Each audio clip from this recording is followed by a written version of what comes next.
To the action here, Dignitas versus TSM, the rematch for the ages here, Shile, and it's starting quickly. Paranoia up the ramp, and Kath has already opened things, but immediately traded by Emily.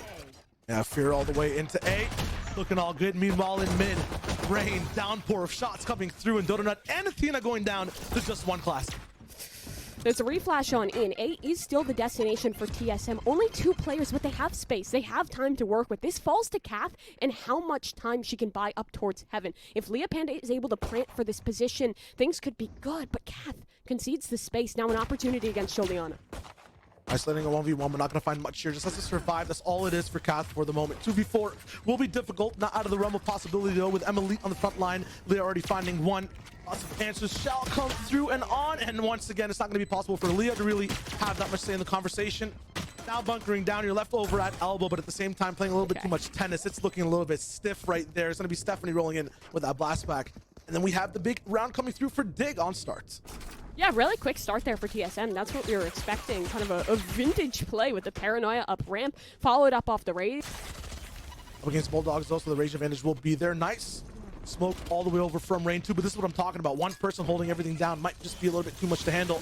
As a result, TSM have the entire B Heaven locked down. They get it really, really fast. Have a nice setup too. They would be act off of this or just use it as pressure for other sides of the map. Look at the map towards fence. There's a Cypher trip there. They can comfortably have 4 players stacked over here for Dignitas. That Cypher trip allows so much information, but Sholiana catches it off. Timing the flashes, though, to reply are excellent. This is what we were talking about. Emily and her utility in the mid-round. It's a battle of time on both sides too.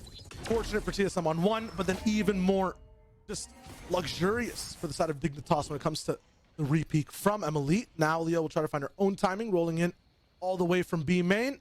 One of these classic walls to come in through, but it's all about when you actually dip past the veil of smoke. It's not going to be possible. Stephanie is ready, and she gets her down. Yeah, and that spike is still very much on the floor. Utility is limited here for the attacking side of TSM. Emily at first contact, but she dies. I have the spike. Missing control on all sides. Nice paint shells to force everyone back into Thea, and that's what it's all about. I just feel like Dig has more utility overall to roll with, even on these eco/force rounds. For Dignitas.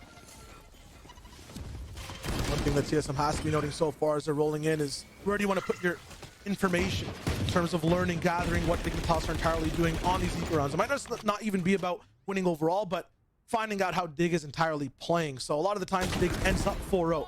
In their matches. They end up battling against one of these forces off the spike plan off the first round.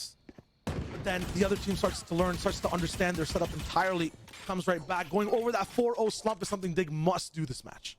They're going to have to. So I'm interested by this mid setup for the side of Dignitas. They're conceding a lot more space than most people do when they run this retake setup. Just a Soul Astra, and Rain's only job is to buy time. They've never really had an inclination to hold mid control. It's because they're putting a lot of trust in this trap wire over in the vent, which TSM has not tested, have not realized yet. I imagine that will change once we get into the buy versus buy rounds, as that is a part of most teams' default. But in this one, Dodona, it's not the trap wire in vents, it's the one towards heaven instead that gives away her position. But look, there's a setup that's strong here. No one has to rotate because you still have a trip if she goes back through mid or gets support from there. You still have 2 players with a crossfire on site. You can just have your Sage moving back and forth without having to commit to a full rotation. Sheriff's on the side of this part of B Heaven. Means to be able to play off of her own, I was going to say gravity well, but Nova Pulse is an even better option to force everyone backwards as well. You cannot be able to have that fight taken fairly. A big triple spray too. It's looking cloudy today because rain is just popping off right now. The mid round, their setup, especially with those KO flashes and with that Astra's flexibility in towards the mid round, means that they don't really have to worry about. Two is having a jet can just dash in and take things really fast, a little bit less telegraphed as well, but that option obviously not there from the side of TSM. Paranoia is really only thing that can start to trip things up, but you see that Dig has such a long time to react to that. They'll be able to just back up every single time. And look, this wall basically buys a required 30 seconds to break it and to re-clear the space in towards the left. They might even have to commit a Sky Flash or an Omen Smoke to get this done. It's just about creating that threat and letting that clock tick on away. We're 45 seconds into this round, and what space is there? Just ramp. That is the key for now, but they understand that there are trap wires on that side as well. Dodo got that information. No one still knows about the one that's all the way inside fence. side rope, so we'll see exactly what goes down. Trap play in mid. There's a gravity well available. You can nade off of that for the raise. However, over towards heaven, again, this space is being tested. And again, Dig is playing the setup with nothing. They'll go for the ult in mid for information. Showstopper used to just get a little bit of riding down on that ledger. No one really to see mid. Trailblazers are going in all the way from B main as well, so they know a little bit. That Viper wall, toxic screen already down, though. Emily's found a little bit of a timing all the way from screens. Gets a little bit of value there. Leah, though, now has control of the entire side of it, having one more person to deal with on site. It's Thea, and she has the angle, whiffs it though. That's so unfortunate because now that's earned Leah the Viper's pitch. She'll pop it on up. This retake is going to be difficult, but Dignitas might want to go fast in this one. They've already grouped out towards spawn, and they do have utility to maybe try and delay this spike plant. Spike has to rotate on over. It has to go through the open, but Emily cuts down Sholiana. The time is going to be critical in this one. Emily's done it. Sholiana had the only opportunity, the only window still left. No smoke up from the side of Athena. And that Viper spit, I like the option all the way at screens, but it's risky. Now it's up to Athena again. She blocked off the smoke all the way up top on heaven. Time to be bad on the paranoia, though. The trade will not be there. Desperate rendezvous away, but can he find the drop zone? Actually rolled in. Yes, Dodonut will find it. She's still looking for more. Dodge off the flash, though. Stephanie finds Emily, but Dodonut's still there to make sure on the back end this time she has the frags locked down. That round is over. I think they're just abusing the fact that Dig is playing so widespread and relying on those trips and also doubling up all the way into B heaven.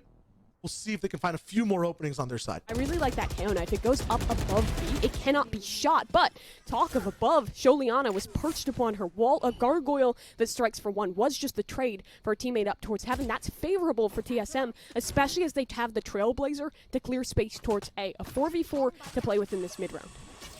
The entire setup by Thea also just broken down. Look at the desperation to break that boom bot so still that trap wire can live. You can play off the cage. Unfortunately, you cannot save your tech today. It'll cost you your life, Thea. Yeah, that's a tough swing to make because now this B site completely open. It's going to have to fall to the retake. Dignitas realize that, though. They want to maintain spacing towards mid. As long as you have B heaven control, this retake is far more possible. They'll have that space, but Emily holding bottom mid. Finds one, can't find the second. A nice push down from Stephanie and Liana to make sure they have no doubts, no regrets in their minds, no demons kind of in their ears while they're rolling in towards the site. But so much space kind of gained off of the paint shells. Now blocked off as well from the toxic screen. Emily, KO tech, it'll roll in, find one, but the chaos is just enough to find a few more. TSM is still there to hold things down, even past the flash drive. It's all good.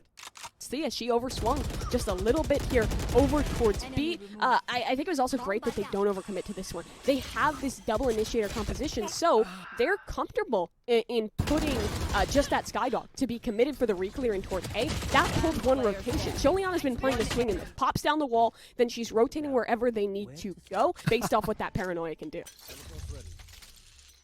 Duelist initiator, controller, one agent can basically do it all.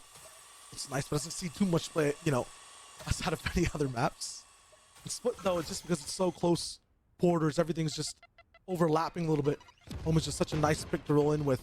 Here's the kind of aggression on the side of Dota, not being the first line of attack instead of the last one ready to play on the retake. Obviously, when the Tour de Force is in play, you can do so much more with Chamber. Yeah, that you can. Dignitas is going to over-rotate a little bit in this round. They feel comfortable to leave a vulnerable off of the camera they have in that position. Said they want to make a play on through. Flash didn't connect on the players that was necessitated, so punishment is there. This should just call for a B hit for TSM. Dignitas should not have too much recourse considering their utility towards this late round. I think the patience for TSM too, expecting Dig to do something drastic with the flash drive on the side of Emily. Even the last round, letting Kath just stay back site, letting all the fights break down and having her the last line of defense, the last answer to all the trades. It's really nice. She's kind of finally playing around this KO like we haven't seen many other teams do so far. It is on the anti-eco though, so I want to see a little bit more of that on the gun rounds. Yeah, hoping to see it as well. I think this is definitely been a good turnaround, though, for TSM. Dodonut especially. I think this chamber roll has fitted her very, very well. And Stephanie, she did recover that gun and was trying to make a play with it. However, it's Dodonut again with the shutdown there. Tour de Force finds big impact. And